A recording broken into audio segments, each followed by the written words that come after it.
Insights, practical truths for successful living with Carl Summer.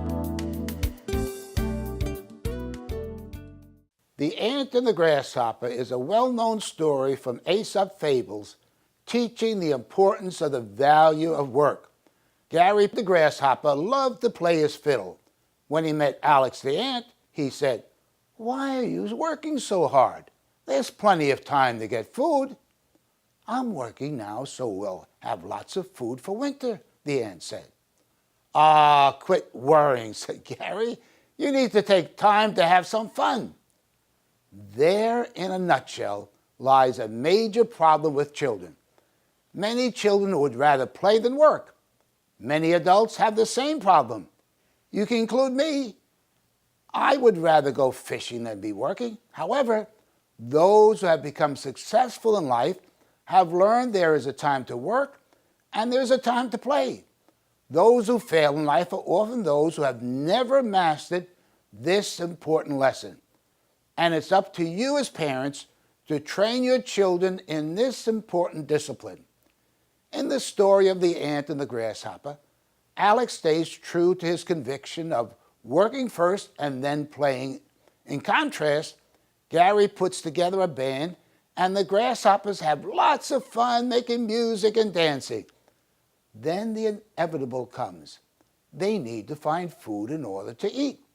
That year, winter came early, and grasshoppers said it was too cold for them to be searching for food. The grasshoppers had an easy solution. Go to the hard-working ants. Gail, one of the grasshoppers, goes to an ant and asks for food.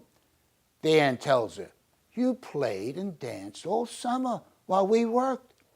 If you were sick or weak, I would be glad to help, but it wouldn't be right for me to give you food when you can still find food for yourself."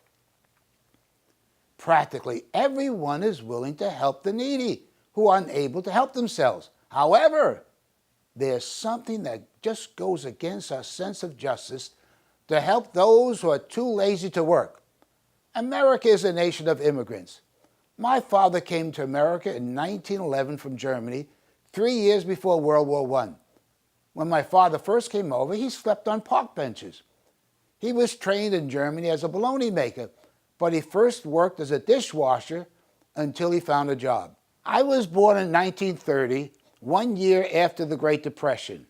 I graduated from high school, and then during the Korean War in 1951, I was drafted into the Marine Corps. I'm the first one in my family with a college education. Today I have a video company, publishing company, and a machining company that is the largest in North America. Being a business owner now for over 25 years, I greatly appreciate the free enterprise system.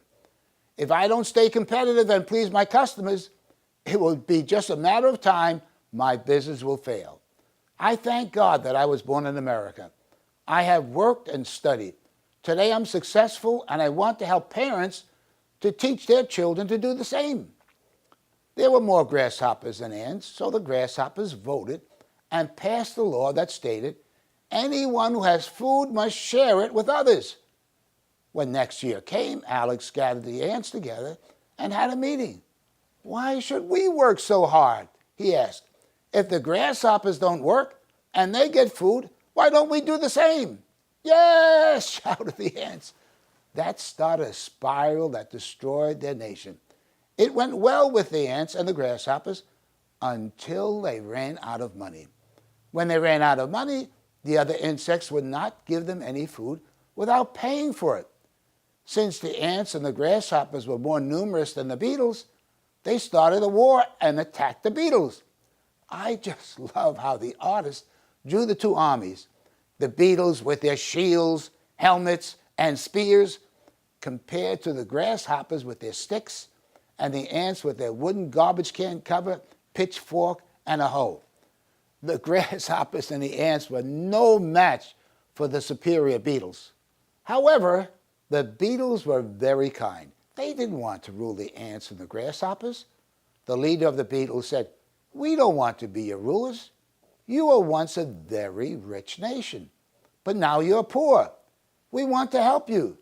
For us to help you, we're going to make you obey our law that says, we will help those who are sick and needy, but those who refuse to work, they will not eat. Oh, groaned the grasshoppers and the ants. Now we are forced to work.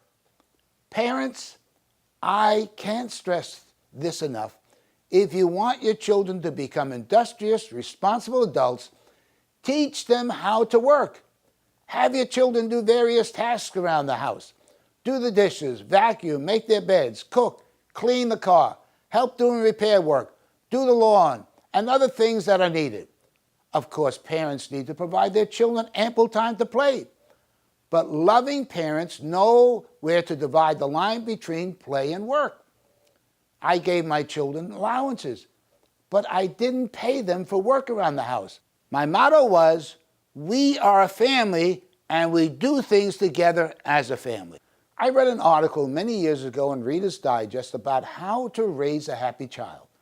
The headline said, a 40-year Harvard study has turned up some startling truths. The article stated, when John and Peter C. were growing up, other kids felt sorry for them. Their parents always had them doing chores, weeding the garden, running errands, carrying out the trash. When they grew older, they delivered newspapers or mowed lawns. But when the boys reached adulthood, they were better off than their childhood playmates who had been less industrious. They earned more money and they had more job satisfaction.